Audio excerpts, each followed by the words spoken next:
Podcast, um podcast sobre comunicação acima da média. Aqui, profissionais de destaque no mercado compartilham conosco experiências e bastidores que tornam a sua forma de comunicar diferenciada.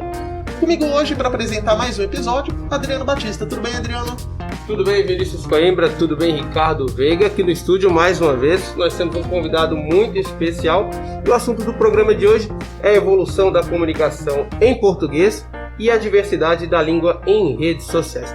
Para conversar conosco, o cara tem um currículo um tanto grande. Graduado em licenciatura em pedagogia, tem graduação em letras, é mestre em teoria literária, doutor em educação, tem experiência na área de letras, com ênfase em língua portuguesa e metodologia de pesquisa, e atua como pesquisador nas áreas de educação e da filosofia da educação aplicadas ao uso das redes sociais. Ele também é autor da pesquisa Exposição Privada nas Redes Sociais, uma análise sobre o Facebook na sociedade contemporânea. Está conosco o professor Rogério do Amaral. Tudo bem, Rogério?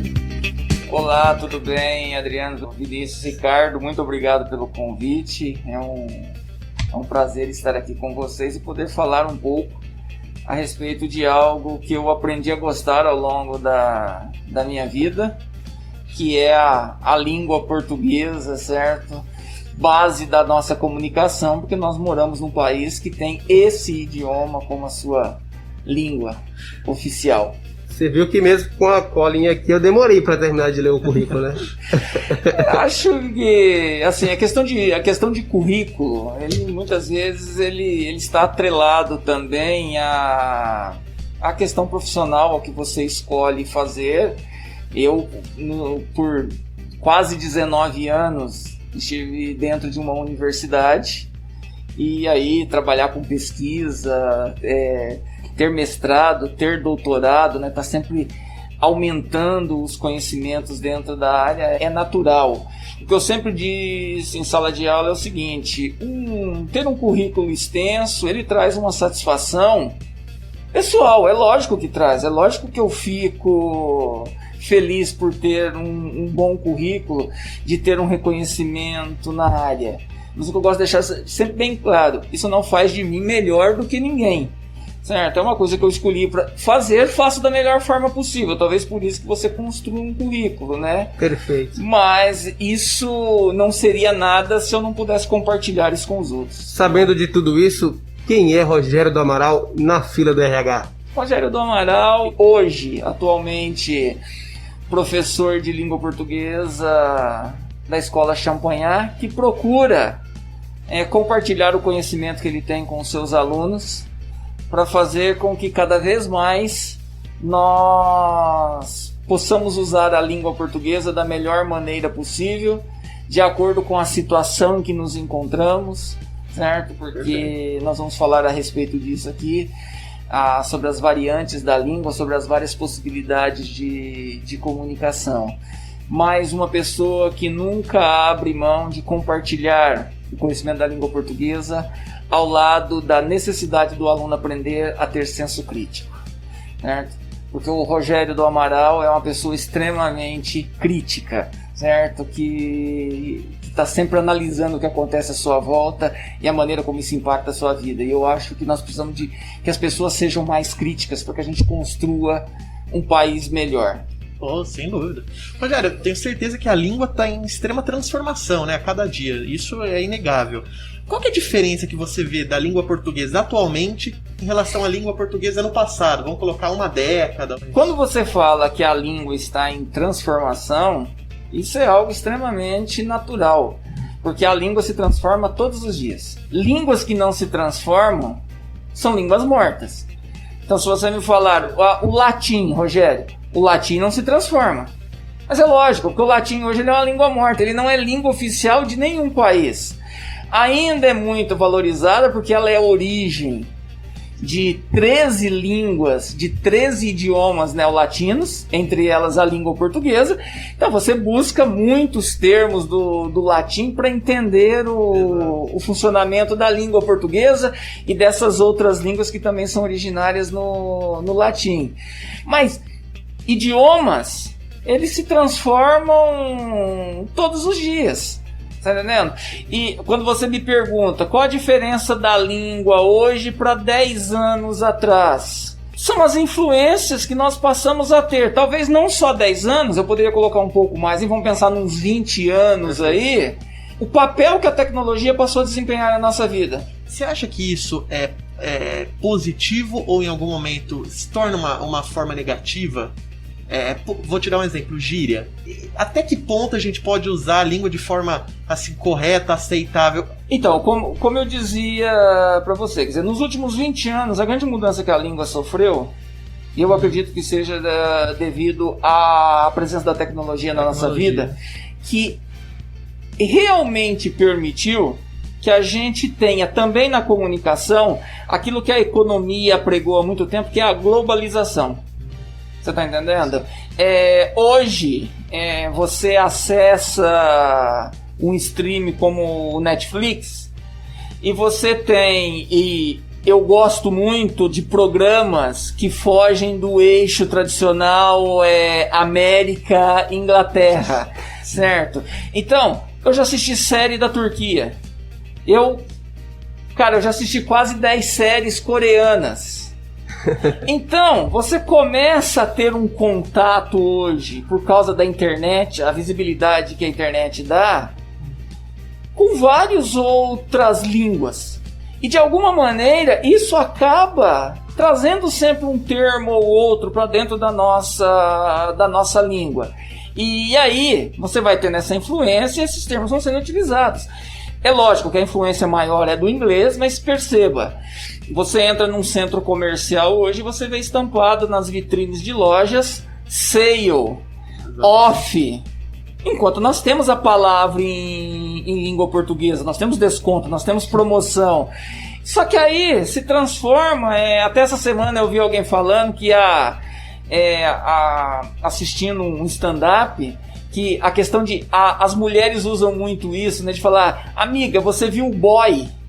Quer dizer, o garoto, o moço, o rapaz virou boy. Falou, os homens não têm esse costume, realmente. Você não vira pro seu amigo, você viu a girl? Não, mas é uma influência que veio pra nossa língua. Daqui a pouco ninguém tá usando moço, ninguém tá usando menino, ninguém tá usando rapaz mais. É verdade. A gente tá usando um termo que acabou sendo incorporado. Então quando você me pergunta, é negativo? Não, a transformação eu não vejo ela como negativa. Você tá entendendo? E a presença desses estrangeirismos, eles são um acréscimo, eles enriquecem o idioma, a língua portuguesa, ou são excessos, são modismos, vaidades? Eu particularmente tenho um pouco de restrição com o uso de termos estrangeiros, até por uma questão de valorização da nossa língua, e o ponto que eu considero preponderante na língua portuguesa do que ela nos oferece. Você estuda inglês e tem determinadas palavras que são usadas em 5, 6 situações diferentes. A mesma palavra você usa em 6 situações diferentes. É um vocabulário mais pobre. Então você precisa repetir palavras porque você não tem palavra para aquilo. Enquanto na língua portuguesa, para uma situação, você tem 6, 7 palavras diferentes. Por exemplo, eu posso olhar para uma criança e falar a criança, o menino, o pivete, o moleque, certo? O piá. A língua portuguesa nos possibilita isso. Então, se nós temos essa variedade de palavras, por que nos utilizarmos do estrangeirismo? Mas por outro lado, existem outros termos. Por exemplo, tem gente que acha que você tem que falar sítio e não site. Não, porque aí é um termo da internet, é uma questão internacional, é algo que acabou envolvendo todo mundo dentro do mesmo espaço de comunicação. Estou subentendido, né? Eu não tenho problema nenhum em falar internet, site, login. Você está entendendo? Então eu acho assim, a gente tem que saber dividir as coisas. Existem termos que são naturais o uso deles, mesmo sendo estrangeiros. Mas existem outras situações que a gente poderia valorizar um pouco mais a nossa língua, até porque eu acho que seria muito mais compreensível. Eu penso nas pessoas que não tiveram acesso à educação. Será que ela entra num centro comercial e ela consegue ler sale ou ela lê sale? E ela sabe o que significa sale off? Não é verdade? Então, aí talvez tenha um pouco de exagero nisso. Mas, como eu disse, essa é a minha opinião. Há linguistas que aceitam isso normalmente e há pessoas que já discordam totalmente. O Vinícius tocou no gancho das gírias, eu já aproveito para emendar nos sotaques. Pensando nas gírias e nos sotaques, você entende que eles fazem parte da comunicação em si, enriquecem, empobrecem, são influência positiva, negativa para a comunicação mais clara? Elas fazem, gíria e sotaques, elas fazem parte da língua. Elas enriquecem a língua. Acho que uma coisa muito importante quando a gente fala em língua portuguesa, estamos tentando ainda mudar isso, desde a implementação da LDB de 1996, e o processo passa, nós ainda estamos discutindo nova grade do ensino médio, não é verdade? E olha, a lei foi aprovada lá, vem da Constituição de 1988. Foi ontem. Brasil, né? As coisas vão sendo postergadas. Como que você aprova uma Constituição e leva 30 anos para finalizar ela? Tá entendendo? Mas desde a segunda LDB, a Lei 93/94/96, a língua portuguesa foi colocada que ela deve ser ensinada de uma maneira diferente. Que hoje nós precisamos considerar que a língua portuguesa tem variantes. Ela tem diferentes níveis. Você está entendendo? E não existe mais aquela história de que o meu aluno na sala de aula diz nós vai, ou a gente vamos, para pegar uma coisa mais exagerada, exagerada ainda, a gente vamos, e eu viro pro aluno e falo, mas que absurdo, você não sabe língua portuguesa. Não, língua portuguesa ele sabe, porque não está correto de acordo com uma variante, que é uma variante que tem predomínio na nossa sociedade, que é o que nós chamamos de norma culta. Então, a variante culta. Mas eu entendo o que o aluno quer dizer, ele conseguiu se comunicar. Então a língua tem variantes diferentes. E a gíria, ela é uma dessas variantes. Então a fala ela é absolutamente errada quando um fala e o outro não entende, que nem diria o professor Ataliba Castilho? Aí, na verdade, a gente está falando do processo de comunicação, né? Quer dizer, o processo de comunicação está errado quando o emissor escolhe uma linguagem que não é adequada para o seu receptor. Então nós não vamos conseguir estabelecer uma interlocução. Porque isso é uma coisa importante dentro da comunicação.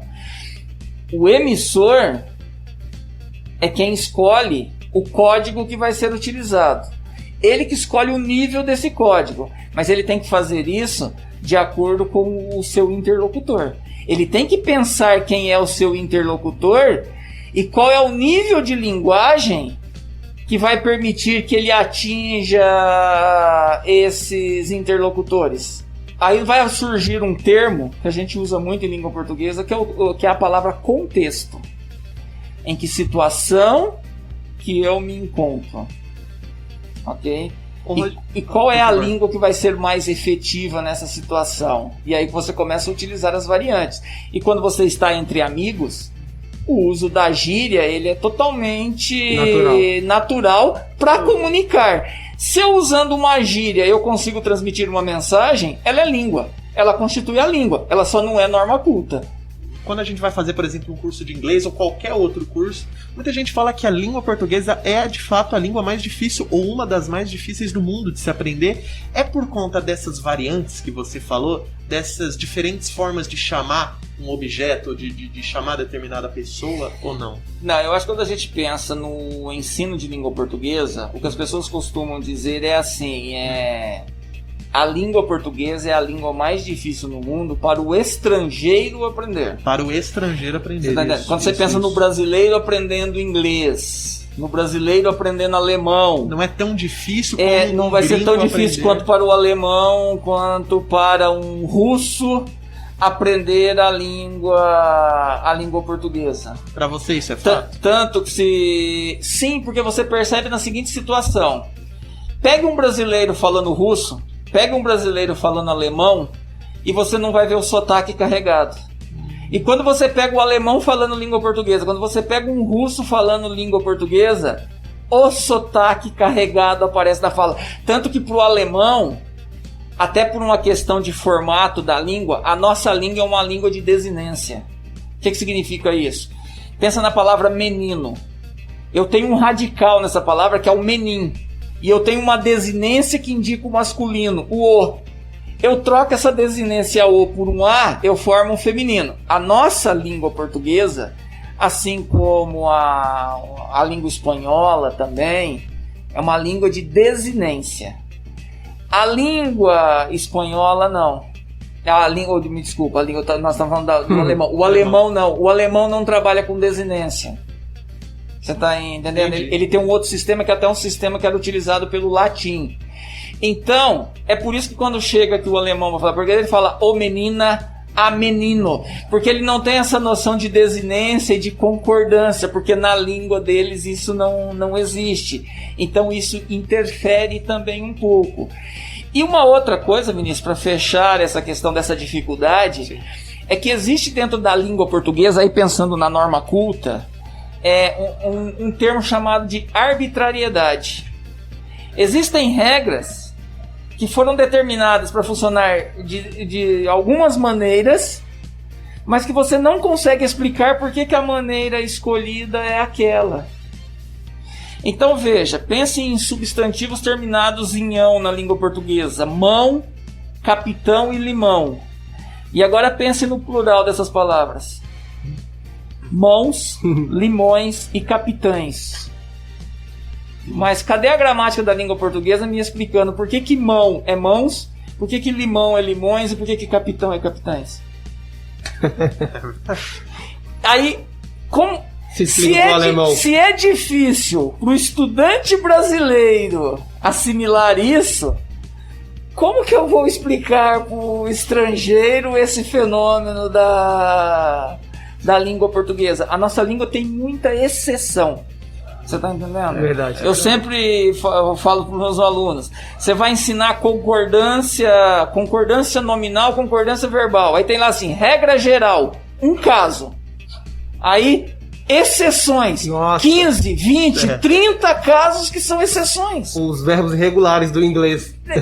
Exatamente. Então, talvez essa exceção ela dificulte um pouco essa questão. E, por outro lado, acho que também entra uma questão econômica.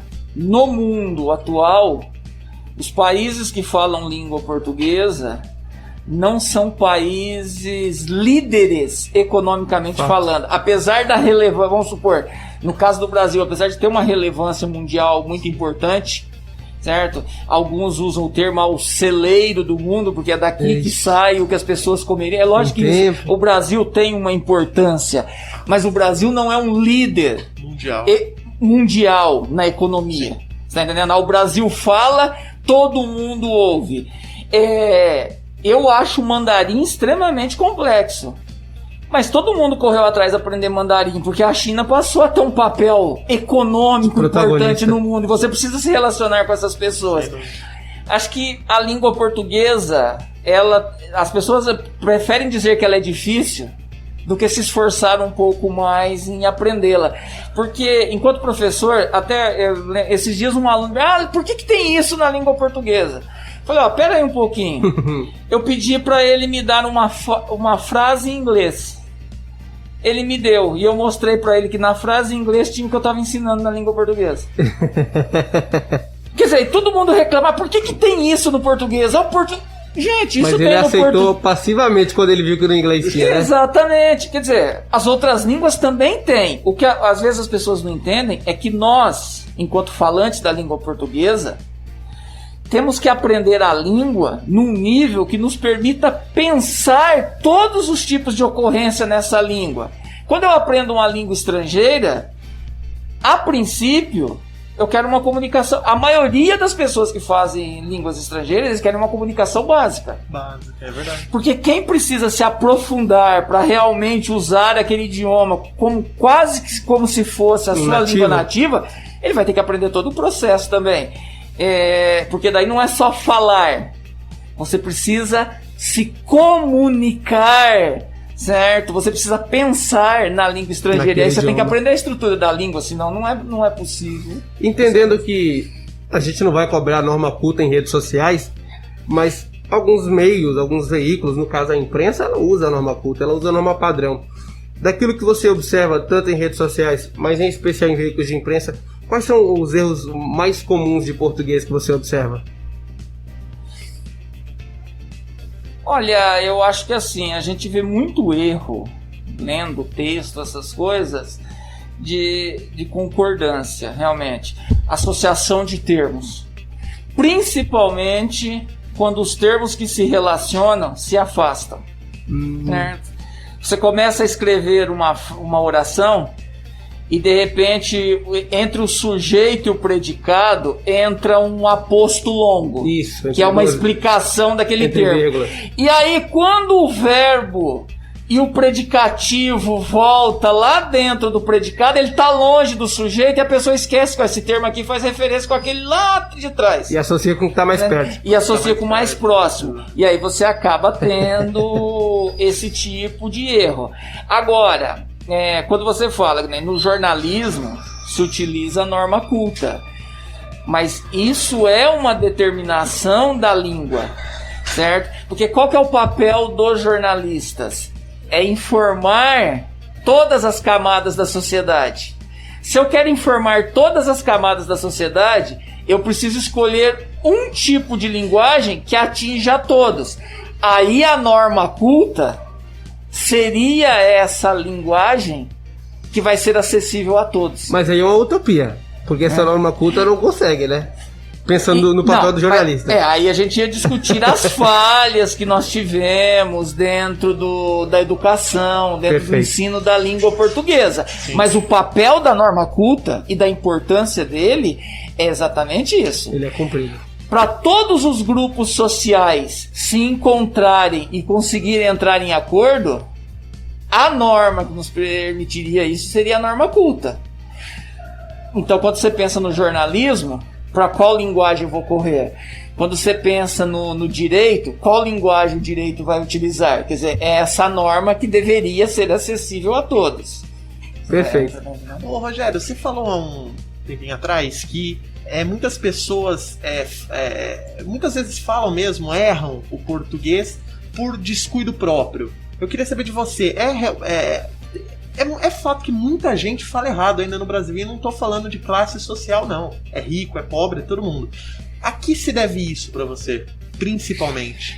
Então, é essa questão das variantes. É isso. É a origem da língua, é o grupo social do qual você vem. Porque nós devemos considerar, Vinícius, que nós primeiro aprendemos a falar.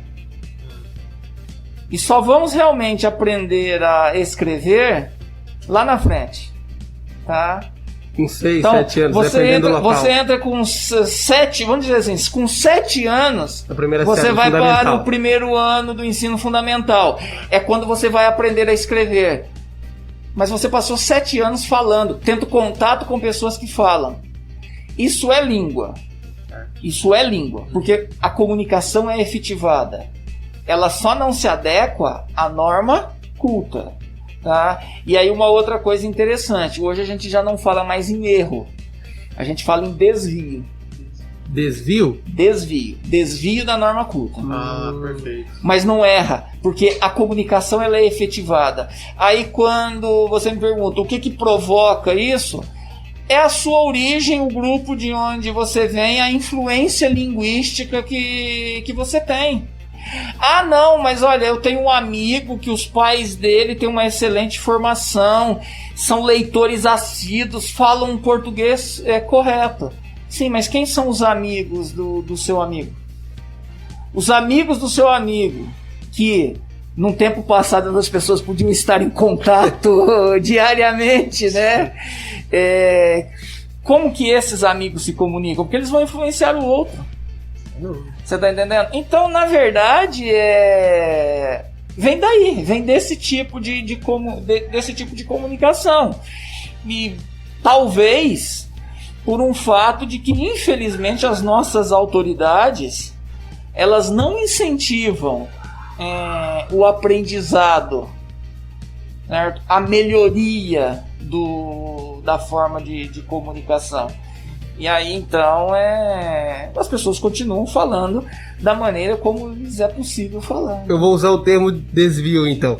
As redes sociais aumentaram o desvio da forma culta como deveríamos escrever?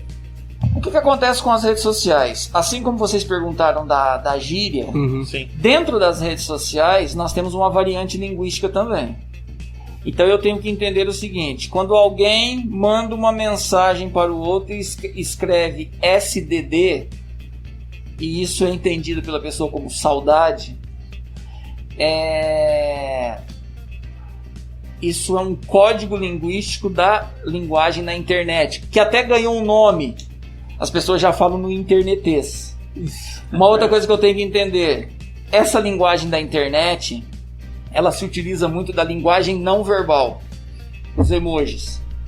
Eu consigo te mandar uma mensagem sem escrever uma única palavra. Fato. Você tá entendendo? Eu vou colocar uma mãozinha te dando tchau, você vai entender que eu tô falando oi. Um sorriso, você vai entender que eu tô te perguntando se tá tudo bem. Posso colocar lá um coração e vai entender que a pessoa tá sentindo a minha falta, isso e aquilo. E encerro a conversa. Só com emojis, com símbolos, com linguagem não verbal. Então essa é uma particularidade da linguagem da internet. Existe dentro da internet um código próprio, que é marcado por essa utilização de palavras fragmentadas, usando muitas vezes só as consoantes e tirando as vogais, tá? E a utilização dessa linguagem não verbal. E eu acho que um outro fato, Adriano, que acontece aí e que interfere, é que no texto, na internet, nas redes sociais, as pessoas escrevem como se estivessem falando. E aí é uma coisa, a gente está falando de variantes linguísticas, de tipos de linguagem. A linguagem falada é diferente da linguagem escrita. Então, às vezes, a gente olha para aquele texto e aquele texto nos impacta, porque, na verdade, como ele é um texto escrito, ele estaria burlando a regra. Porque língua escrita, ela deveria ser formal, enquanto a fala pode ser informal. Porque eu tenho que entender o seguinte: nós estamos aqui conversando, eu posso falar para você, me passa isso aí, e você vai eu não disse o que eu quero, mas como eu posso me utilizar do gesto, você vai entender o que eu quero e vai me entregar. Ficou subentendido. Agora, se eu te entregar um papel escrito, me passa isso aí, você não me vai fazer daí, isso aí o quê? Você está entendendo? Quer dizer, na linguagem escrita eu vou ter que colocar lá: Adriano, por favor, me passe a caneta para que eu possa fazer uma anotação. Você percebeu a diferença entre a fala e a escrita? E nas redes sociais, nós nos deparamos com pessoas escrevendo como se estivessem conversando. Então, Rogério, isso que eu ia te perguntar. É muito comum a gente ver profissionais, inclusive, muito qualificados, utilizando de gírias e diferentes formas mesmo, formas informais de falar. A gente falou muito de malefício, mas quais são os benefícios de ter uma boa oratória, uma boa escrita, principalmente nas redes? Eu acho que você utilizando o padrão da língua, certo? Se aproximando da norma culta, você aumenta o número de pessoas que você pode atingir. Boa. Você está entendendo? Sim. Porque se eu não tenho canal no YouTube, de repente eu vou começar um canal no YouTube. Mas com quem que eu quero falar? Se eu resolver criar, vamos supor, algum personagem que vai falar gíria o tempo inteiro, certo? Isso e aquilo, eu vou encontrar um público? Vou. Só que vai ter um recorte no meu público. Nicho, vai ser né? aquele público. Porque vai ter pessoas que não vão conseguir seguir aquilo. E quando você procura usar uma linguagem mais próxima da norma culta, certo? Uma linguagem coloquial, mas uma linguagem coloquial que respeite mais as regras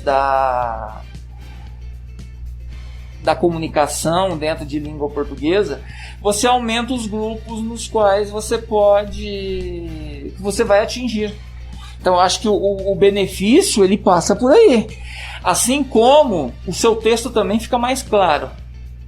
Se você consegue estruturar bem o seu texto, porque voltando no que o Adriano tinha me perguntado, existem algumas pessoas que escrevem mensagem nas redes sociais e que você lê e que você não consegue entender o que está sendo dito. Sem pontuação alguma. Você até cansa. Então, da maneira como escreve, é lógico, assim, entre amigos, eu pego muito print e mando para amigos meus, dizendo assim, olha, traduz para mim.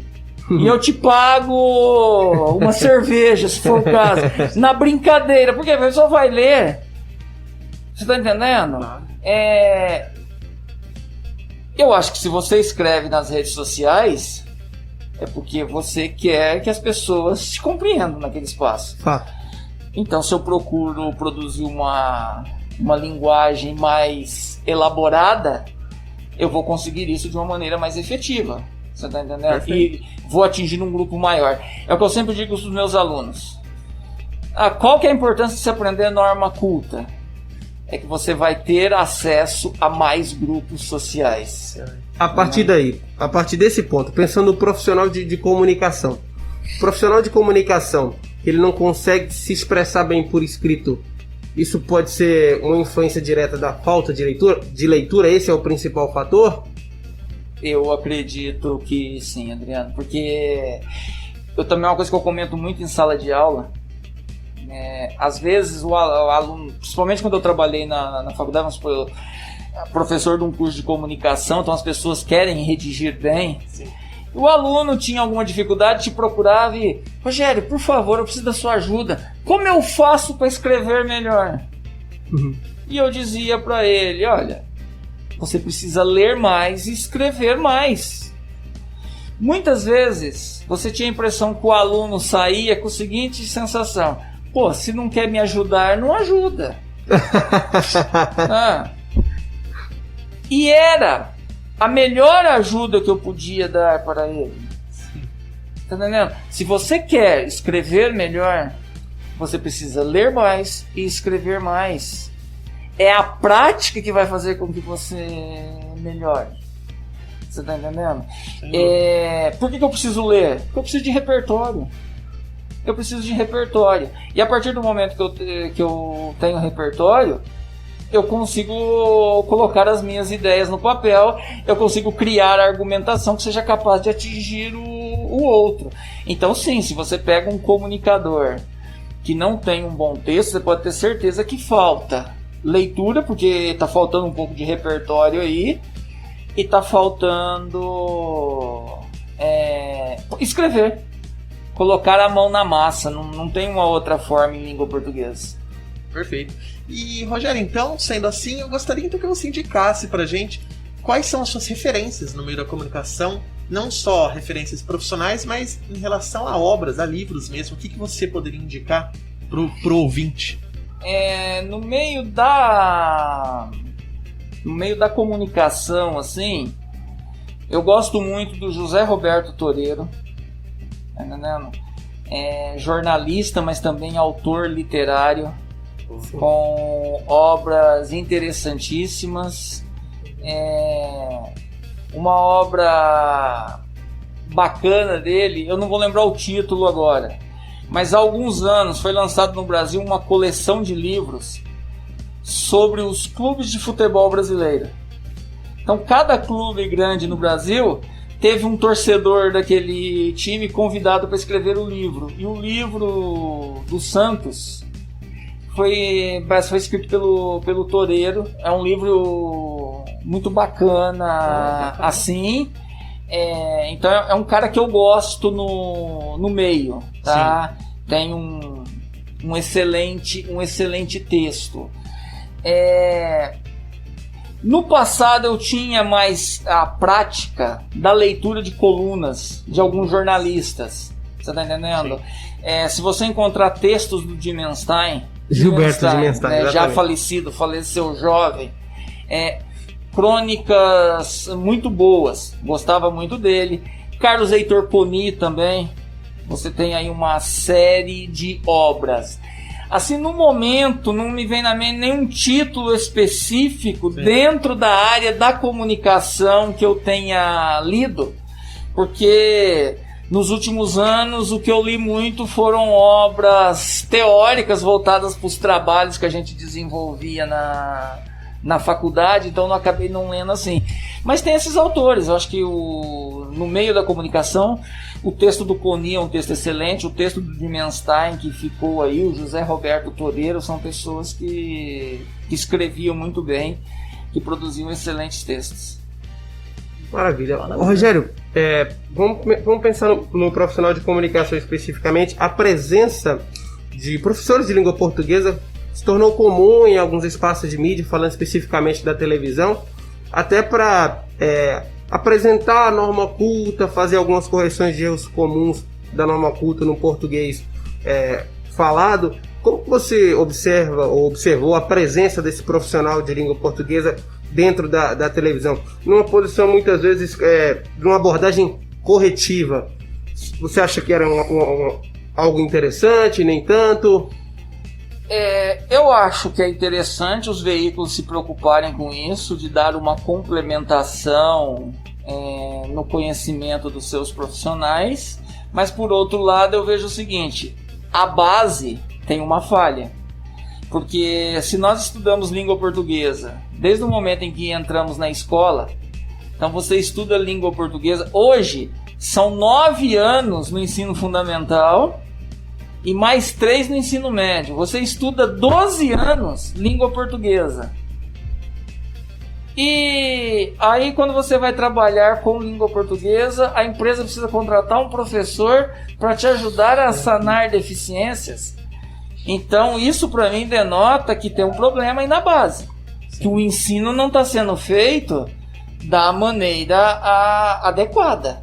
Porque essas lacunas não deveriam existir quando o profissional chega lá na frente.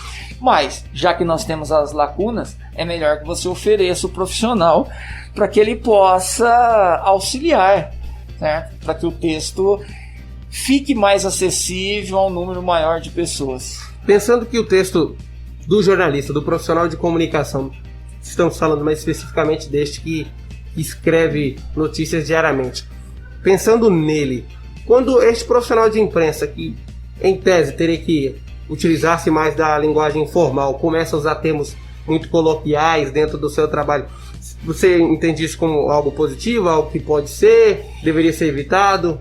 Então, isso vai depender muito do contexto e da maneira como as coisas vão se alterando, né, Adriano? Porque assim, a televisão foi por muito tempo totalmente formal, ok? Estabeleceu-se que, né, o português correto falado no Brasil era com o sotaque carioca.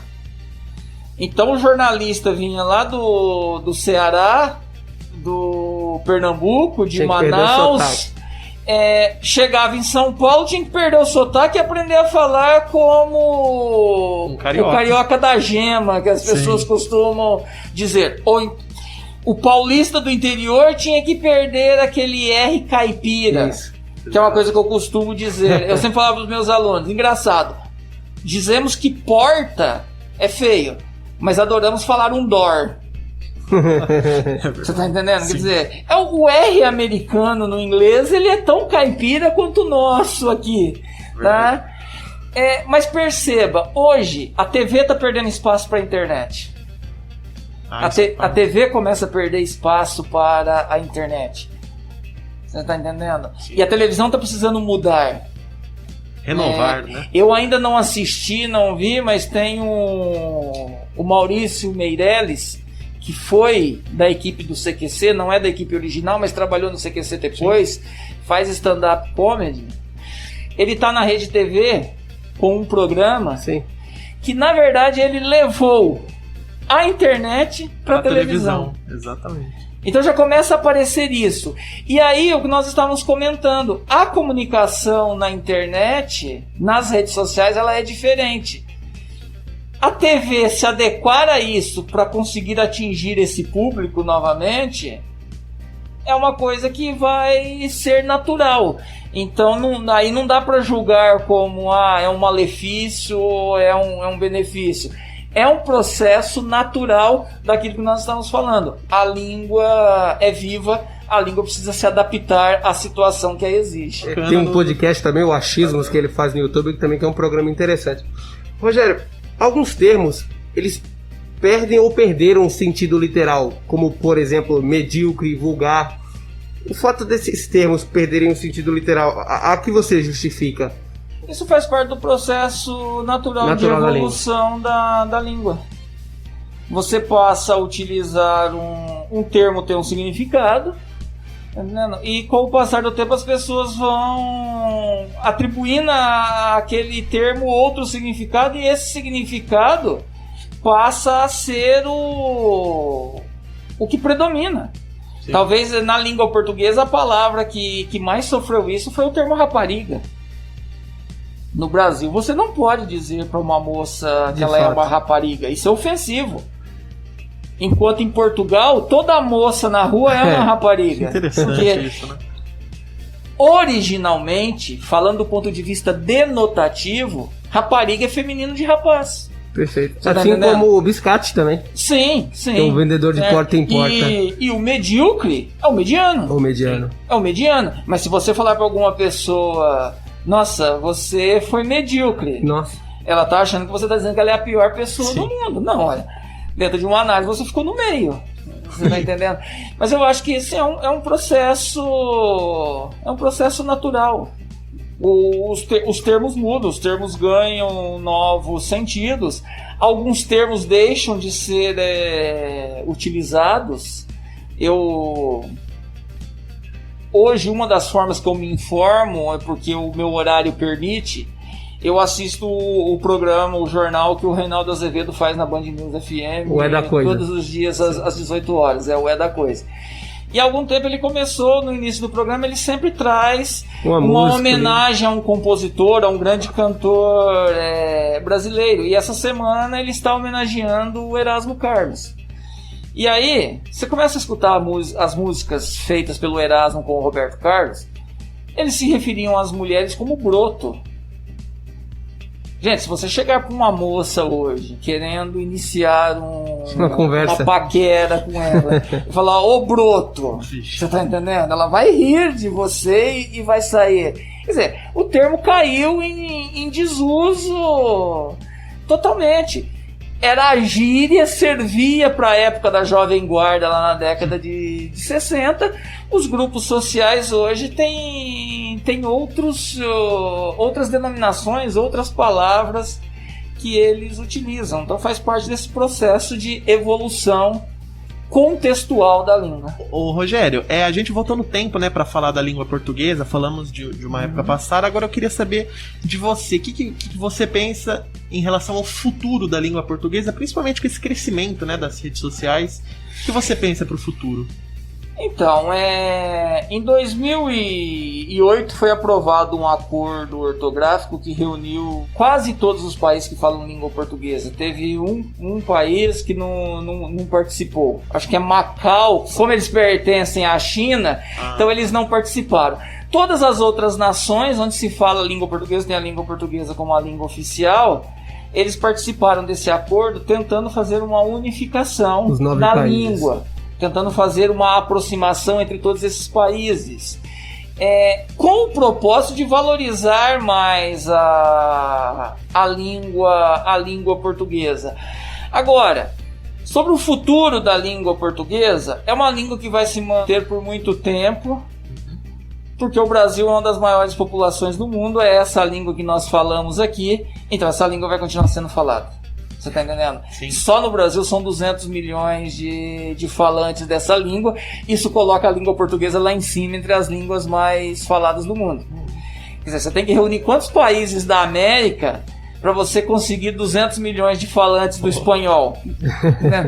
Só que aí vem aquele negócio. Comercialmente, você tem mais países falando espanhol, a língua espanhola acaba ganhando um status no mundo que a língua portuguesa não muda. Se eu vou pensar do ponto de vista da relevância no mundo da língua portuguesa, isso vai estar atrelado com a nossa economia, com a economia dos países. Se os países de língua portuguesa melhorarem a sua condição econômica, a língua portuguesa aumenta o seu espaço também. Perfeito. Por quê? Tem muita gente nos Estados Unidos que estuda português. Porque ele precisa negociar com o produtor brasileiro, seja o agricultor, seja o pecuarista, tá? Ele tem que falar essa língua, ou então com os produtores de minério, aquilo que o Brasil é líder mundial. Você tem que aprender língua portuguesa para conversar com isso.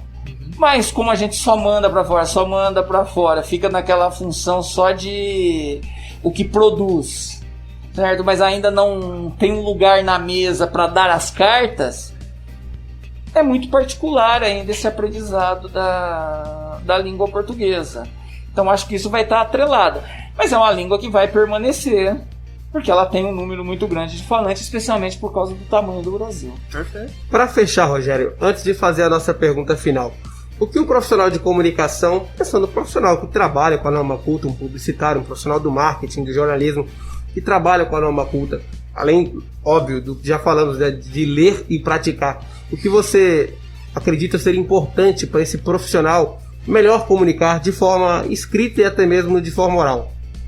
Eu acho que é sempre adequar o seu enunciado ao contexto em que ele vai ser aplicado, certo? Eu acho que a boa comunicação passa muito pelo respeito do emissor para com o seu receptor. Você está entendendo? Se alguém me convida para ir a uma escola dar uma palestra para crianças do primeiro ano do ensino fundamental, eu não posso chegar lá e utilizar talvez a mesma linguagem que eu tenho utilizado hoje conversando aqui com vocês. Correto. Você está entendendo? Eu tenho que entender que esse público é diferente, que crianças se comportam de uma maneira totalmente diferente. Assim como hoje eu estou tendo uma experiência em trabalhar com jovens, ensino fundamental e médio, a aula que eu dou lá é totalmente diferente da aula que eu dava na universidade. O público é diferente, você lida de maneira diferente. Quando você lê um texto com o aluno da faculdade, você pode explorar coisas do texto que você não vai explorar com um adolescente de 14 anos. Então você tem que entender a situação em que você se encontra. E eu acho que o profissional de comunicação, ele precisa entender isso também. A gente vive hoje num mundo dinâmico, o seu público é diferenciado, tá entendendo? Quando a gente falou aqui, o programa do Reinaldo Azevedo, ele não fala só para políticos, economistas, ele fala para o público em geral. Ele é um cara que conhece muito a língua portuguesa, mas a linguagem que ele utiliza no programa dele não faz com que as pessoas que o ouvem sem ter estudado, sem ter conhecimento profundo da língua portuguesa, não consigam entender. Elas conseguem. Por quê? Porque você respeita o contexto. Quando algo é mais complexo, você explica de uma maneira que aquilo possa ser acessível a todos. Mas faz isso de uma maneira polida, sem jogar para a pessoa que, olha, estou fazendo isso porque você não tem condição de aprender. Sim. Acho que é isso que o comunicador precisa ter, respeito para com o seu receptor, permitindo que ele possa compreender a mensagem. Muito bom. E para fechar a nossa pergunta, que é feita para todo convidado, Rogério do Amaral, o que eu nunca, como um professor de linguagem? Cara, eu acho que não só como professor de linguagem, mas como ser humano. Eu nunca aceitaria propina para aprovar alguém numa disciplina. Você tá entendendo? Eu sou totalmente contra isso. Acho que você tem que ter princípio. E como professor, a minha função é compartilhar conhecimento, é fazer o meu aluno aprender. Se eu já recebo de uma instituição para fazer isso, eu não posso ter ganho nenhum extra para oferecer aquilo que eu sou pago. Então, acho que o que eu nunca faria na vida é receber propina para fazer algo que eu não considero correto. Muito obrigado, professor, pela sua participação. Eu que agradeço, foi um prazer estar aqui com vocês e poder trocar essa ideia aí e espero colaborar com o programa de vocês e manter aí os seguidores que vocês têm, as visualizações, porque isso é muito importante para quem está na internet hoje. Quanto mais pessoas recebem esse conhecimento, essa informação, mais saberão, perfeito? Foi um prazer. Muito obrigado, Adriano. Agradecer também ao professor Rogério do Amaral pelo papo, ao Ricardo, nosso operador aqui de áudio, por toda a ajuda, e a você, Adriano, por mais um programa aí. Show de bola, muito obrigado ao Vinícius, ao nosso maestro técnico Ricardo Veiga, mais uma vez ao Rogério do Amaral e a você que nos acompanha aqui no Time Hack Podcast. Pedimos, é claro, se inscreva nas nossas redes sociais, continue acompanhando o nosso trabalho. Mais convidados especiais como o Rogério virão nos próximos episódios. Então é isso, muito obrigado e este foi mais um Time Hack Podcast.